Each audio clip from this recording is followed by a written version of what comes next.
mengasihi Yesus.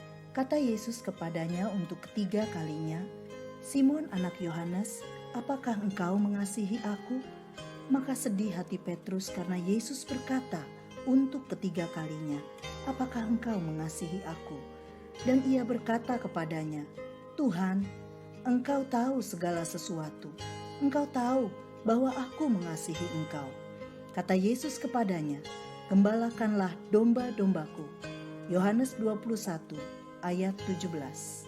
Sahabat Iktus, banyak lagu rohani Kristen yang mengungkapkan betapa besarnya kasih kita kepada Tuhan. Lalu dengan penuh kesungguhan kita menyanyikan, "Aku mengasihi Engkau Yesus." Pertanyaannya adalah, seberapa besarkah kasih kita kepada Tuhan? Jika Yohanes 14 ayat 15 menjadi ukuran kasih kita kepada Tuhan, "Jikalau kamu mengasihi aku, maka kamu akan menuruti segala perintahku." Maka bukankah sesungguhnya kita seringkali gagal dalam mengasihinya? Petrus adalah salah seorang murid Tuhan Yesus yang mengalami kesedihan yang dalam karena kematian Yesus. Bagaimana tidak? Pastilah ia merasa telah gagal dalam mengikut Yesus karena tindakannya menyangkalinya sebanyak 3 kali. Namun lihatlah, kepada yang gagal dalam menunjukkan kasih kepadanya, Yesus menampakkan diri kepada Petrus untuk memulihkan keadaannya.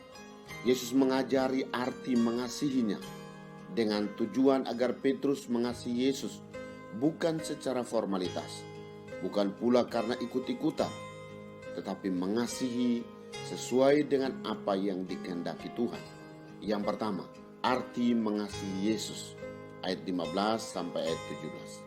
Tuhan Yesus mengkonfirmasi kualitas kasih Petrus kepadanya. "Simon anak Yohanes, apakah engkau mengasihi aku lebih daripada mereka ini?" Dalam terjemahan Yunani perikop ini menggunakan istilah agapao, yaitu kasih tanpa syarat, dan istilah phileo, yaitu kasih bersyarat.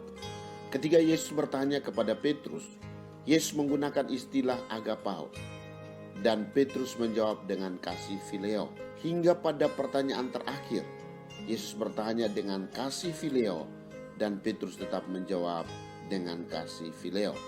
Melalui penjelasan ini Yesus mengungkapkan keinginannya agar Petrus mengasihi dia dengan kasih yang tanpa syarat atau unconditional. Dengan kata lain, tetap mengasihi Tuhan dalam kondisi apapun. Namun jawaban Petrus menunjukkan pengakuan ketidakberdayaannya untuk mengasihi Tuhan tanpa syarat. Yang kedua, bukti mengasihi Yesus. Tuhan Yesus menanggapi respon dari Petrus demikian, "Gembalakanlah domba-dombaku." Dan kalimat perintah ini diulangi sebanyak 3 kali. Sesungguhnya Yesus hendak memberikan pengajaran bahwa kasih bukan hanya sekedar kata-kata, tetapi harus nyata dan terbukti. Petrus dapat mengingat kembali percakapannya dengan Yesus dalam Yohanes 13 ayat 37 dan 38, bahwa ia bersedia menyerahkan nyawanya demi Yesus. Tetapi kemudian faktanya adalah ia menyangkal Yesus. Istilah gembalakanlah dengan 2 kata, yaitu boske dan poimane, berarti memberi makan dan memelihara. Tuhan mengingatkan kembali akan panggilannya kepada Petrus untuk menjadi gembala yang memberi makan dan memelihara domba-dombanya. Siakan Tuhan memberi kesempatan kedua bagi Petrus untuk memperbaharui kasih kepada Yesus dengan jalan membuktikan kasihnya melalui pelayanan terhadap jemaat. Dalam realita, Petrus mulai jemaat di Asia Kecil, mengasihi, memberi makan, dan memelihara mereka sebagai bukti kasihnya kepada Tuhan. 1 Petrus 1 ayat 1. Yang ketiga, setia mengasihi Yesus, ayat 18 sampai ayat 19.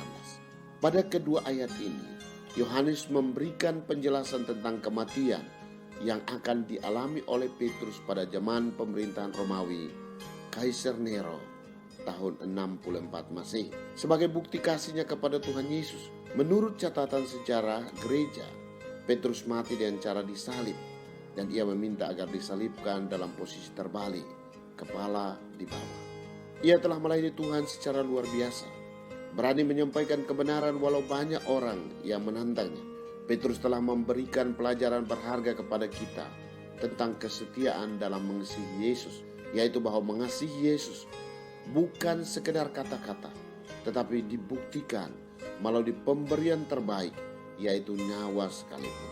Mengasihi Yesus bukan pula sekedar momen, dibuktikan dalam perjalanan waktu, yaitu sampai mati. Sahabat Iktus, kehidupan Kristen yang sesungguhnya adalah hidup mengasihi Tuhan Yesus. Mengasihinya bukan sekedar kata-kata yang diucapkan atau dinyanyikan, namun dibuktikan dalam kesungguhan melayani. Dalam perjalanan mengikut Tuhan, mungkin saja kita pernah gagal dalam hal menunjukkan kasih kepada Yesus. Kasih kita menjadi dingin, tidak punya kerinduan. Pelayanan pun dilakukan secara formalitas tanpa gairah. Ucapan kita adalah mengasihi Yesus, namun hati dan tindakan kita semakin menjauh daripadanya. Saya mengerti bahwa Tuhan masih memberi kesempatan kedua kepada saya untuk membuktikan kasih saya kepadanya. Seakan Yesus datang kepada saya dan dengan nama pribadi saya, ia bertanya, "Apakah engkau mengasihi aku?" Saya menyadari bahwa setiap pelayanan, besar atau kecil, merupakan sebuah peluang untuk membuktikan bahwa saya mengasihinya. Karena itu saya sedia memberikan yang terbaik dalam pelayanan saya, apapun itu, hanya dengan satu alasan, karena saya mengasihi Tuhan Yesus. Sahabat Iktus yang dikasihi Tuhan, apakah arti mengasihi Yesus? Dengan cara apa saya dapat membuktikan bahwa saya mengasihi Yesus? Apa komitmen yang saya ambil untuk memperbarui kasih saya kepada Yesus? Tuhan Yesus, Engkau telah membuktikan kasih-Mu melalui pengorbananmu di atas kayu salib. Namun Engkau mendapati diri saya sering kali gagal dalam mengasihi-Mu. Saya sering menyanyikan pujian, "Aku mengasihi Engkau Yesus." Namun di sisi lain, saya tidak hidup dalam ketaatan kepadamu. Berilah kesempatan untuk saya membuktikan kasih saya dengan mengemban amanat agung-Mu sampai akhir hidup saya.